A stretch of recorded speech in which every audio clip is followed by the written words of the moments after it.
somos a equipe 3, composta por mim, Gustavo, o Luiz, que tá nas filmagens aí, mano, velho, fazendo a função sempre, o João Manuel, o Lemes tá aí de Várzea, vem acompanhar nós, pela Nathalie e pela Várzea da Annalise. E agora nós vamos fazer um tour aqui para apresentar sobre o povo suábio, né, que é a rapaziadinha da colônia aqui, e nós vamos fazer um tour pelo Museu Histórico, para falar um pouco dos povos suábios e explicar um pouco das dificuldades que eles tiveram no chegar para cá, o choque cultural e tudo mais.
Então a gente tem telas interativas também, que tem a linha do tempo, que conta a história, tá?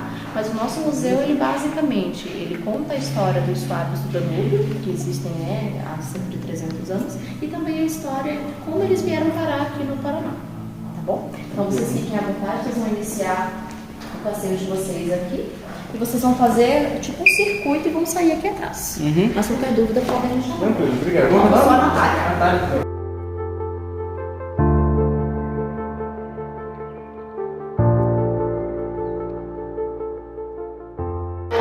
Aniversário de 50 anos da Cooperativa Agrária, daí eles fizeram esse anexo, tá?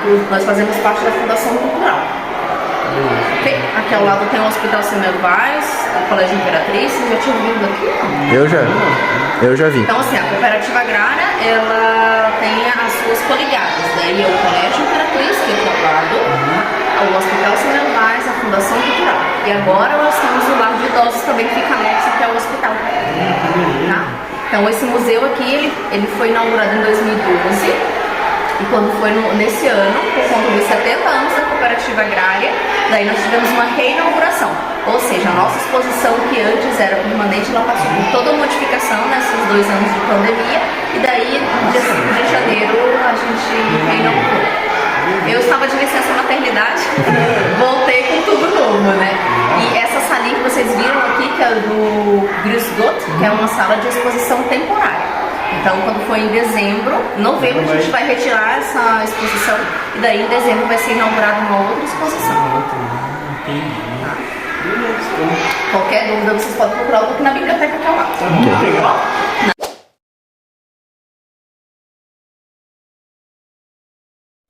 A área da colonização dos suábios do Danúbio situa-se entre Rios Jordão e Pinhão.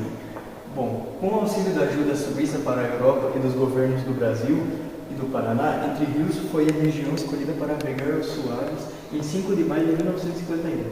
Foi fundada a Cooperativa Agrária para dar suporte à colonização. Bom, e para o engenheiro agrônomo Michel Moore, Um projeto de colonização só poderia dar resultados positivos se a fase de construção pudesse ser feita através do trabalho comunitário. Nos primeiros anos em Entre Rios, os imigrantes começaram a viver em acomodações coletivas e imediatamente eles deram início às 5 colônias. Que entre elas estão a Colônia Vitória, Jordãozinho, Cachoeira, Socorro e Samambaia. O terreno media meio hectare, que era suficiente para a construção de vinhedos, estábulos, pomares e jardins, e sobrava de 30 a 40 metros para a construção de ruas. Bom, e os imigrantes recebiam suas casas conforme sua ordem de chegada. Primeiro, segundo, terceiro, quarto e quinto. E era implantado um cemitério em cada comunidade. Em 1952, foi construída em cada uma das 5 comunidades uma escola estadual, que funcionou até os anos de 1970. Em 13 de outubro de 1963, foi fundada a Associação de Educação Agrícola Entre Rios, que promoveu e centralização do sistema escolar em Entre Rios, em 26 de outubro de 1971.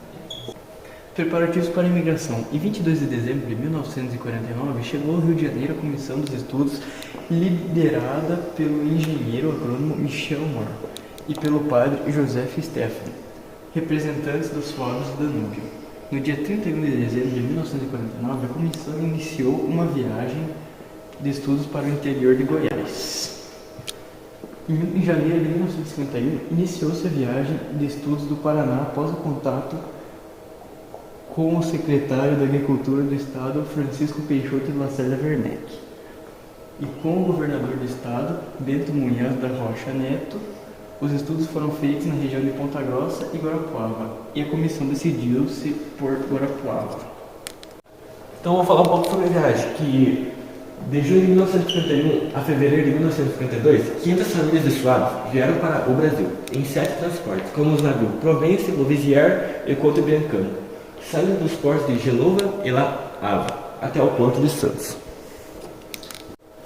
No período de 17 de maio de 1951 a fevereiro de 1952, foram carregados despachos do Brasil para 2.446 pessoas. Entre elas estão 3.000 e um pouquinho de caixas, 751 bicicletas, 11 motocicletas, 3 tratores e no total de 368 toneladas carregados em 42 vagões ferroviários.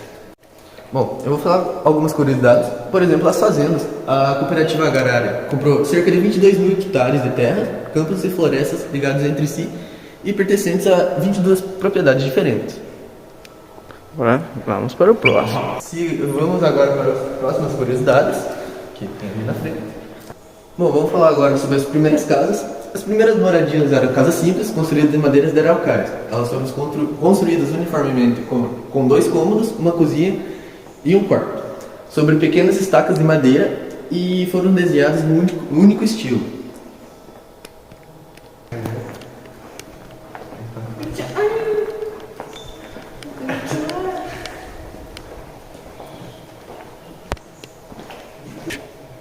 Bom, agora vamos falar um pouco sobre os corpos de bombeiros. Bom, tinha o clube de caça, que trouxeram da antiga pátria para o Brasil, uma tradição de caça da década de 1950, e fundaram seus clubes de caça, que funcionam até meados de 1970. Os esportes era o futebol, assumiu importante comunidade e desempenhou uma função de ponte para pessoas de diferentes línguas e culturas.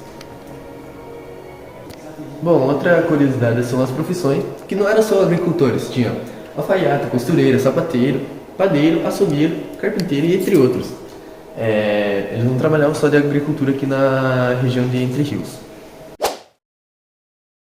Estavam lá na Áustria como refugiados durante os 7 Não, anos na ou quando vinda pra eles cá. chegaram para cá? Chegaram aqui. Tá. Então o principal problema que eles encontraram com certeza foi o choque cultural e principalmente a língua. Porque eles não vieram falando português, né? Então teve no início ali aquele problema tanto do clima, quanto da língua, quanto da cultura também. Mas tiveram pessoas que ajudavam, né? Eles, nos primeiros anos, as escolas, quem tomava conta ali, né? Para ensinar alguma coisa para as crianças eram as próprias pessoas da comunidade. Né? Não tinha uma escola ali como hoje tem uma Imperatriz, né? A Imperatriz veio muitos anos depois. Então tinha sim aquele choque e até relato de pioneiro, né, que estudou o 2º ano e desistiu, porque não conseguia ter uma comunicação com a professora, né? Primeiro foram os professores que eram da própria comunidade, depois vieram pessoas de fora e daí houve esse choque realmente muito grande, né? Até porque os adultos tinham principalmente a questão da agricultura, então eles tinham que tentar se comunicar com as pessoas para tentar conseguir, né, o que eles queriam, né? Então o choque foi principalmente o clima também, né? Apesar de que aqui era o clima um pouco mais parecido lá na Áustria, né? Mas para eles ainda assim era bem mais quente, né? E isso aquela época, né? A gente estamos falando aí da década de 50, né? Que era muito mais frio do que é hoje. Hoje praticamente não se tem mais o inverno como era antes, né? Mas mesmo assim eles tiveram bastante dificuldade, sim. Nossa. Tem relatos assim até da questão de criação de galinhas, por exemplo, da nossa colega que trabalha aqui no museu. Ela é descendente de pioneiros, né? Ela já tem 60 anos. E ela fala que no início, assim, os pais dela comentavam que até para criar galinha era diferente, porque lá na Áustria eles cuidavam das galinhas geralmente dentro dos galinheiros por conta do frio. E aqui eles não sabiam que tinha que criar solta. E daí muitas galinhas morriam, porque eles não tinham esse costume, porque era diferente, né? De coisas mais básicas até as mais complexas também. Bom, basicamente é isso também, a gente vai pegar os Ó, então assim, aqui a gente vai entregar para vocês um mapa, tá? As imagens que tem aqui é do formato antigo do museu, que vocês podem ter o acesso no site do suabios.com.br e daí tem uma visitação guiada, né, pelo museu em 360, né, da antiga exposição. E aqui o mapa está sendo atualizado, né, com novas fotos. Então, aqui tem o mapa das 5 colônias, tá? E nós estamos aqui, no 14. Então, a gente entrega esse mapinha principalmente para os turistas, né? Aqui foi um material produzido nas 2 línguas. Eu vou entregar para vocês as 2 versões, tá? Para uma questão de curiosidade também, tá? Então ele vem com um adesivo para poder compor algumas atividades. Então esse material aqui, ele foi produzido em comemoração aos 50 anos do museu. Tá? Então, vai 2 cartelinhas aqui, uma para o alemão e outra em português. Daí se vocês quiserem ou deixar na biblioteca, ou sei lá, fazer um sorteio com o pessoal. É que tem um colega da nossa sala também que ele é aqui da colônia, capaz dele saber esse negócio. Então ele já conhece a história. Tira algumas curiosidades com ele, então. Também, né? É legal. Ó, aqui é um material também de divulgação do próprio museu, né? Tem algumas fotos aqui, porque assim, o museu ele faz parte da Fundação Cultural Suabe Brasileira. Nesta fundação, aí tem o museu e tem as aulas de musicalização, tem teatro, tem dança, tem aulas de vários e vários instrumentos, tem grupo de teatro, tem coral infantil, tem coral adulto, tem coral de idosos. Então, digamos que nós estamos sob o guarda-chuva da Fundação Cultural, que é mantida pela Cooperativa Agrária também. Só que o museu, ele tem uma particularidade que nós temos os parceiros culturais. Vocês viram que em frente a essa sala aqui de exposição temporária tem uma tabela assim com vários nomes de empresas. Então ali são as empresas, né, que são os nossos parceiros culturais. Nós recebemos incentivo deles também, né? Então esse material aqui, os números estão desatualizados, mas é mais para compor a apresentação de vocês, tá? Obrigado. É isso? Disponha.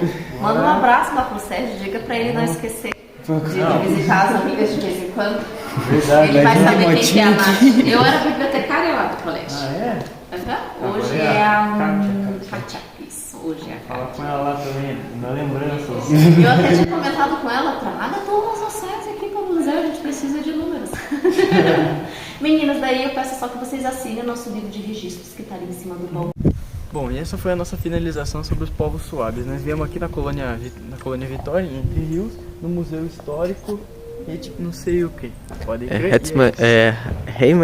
Eu não sei, é alguma fita assim. Museum. É um nome muito difícil. Né? Então aí com a rapaziadinha, é os guri. É os guri. Meu câmera também aparece de vez em quando.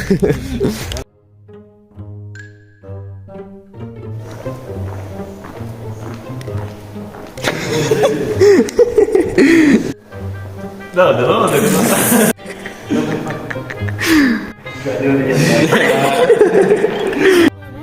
Nossa, aqui tem super pão, piazada. Estouremos na norte. Boas, boas. São eles: Guarapuava, Pinhão, assentamento. A área de colonização do Suave no Danúbio situa-se aqui no Jordão. Tá certo, Jordão. Auxílio da ajuda do povo sul. Bom, o livro um pouco de início sobre. Ai, que.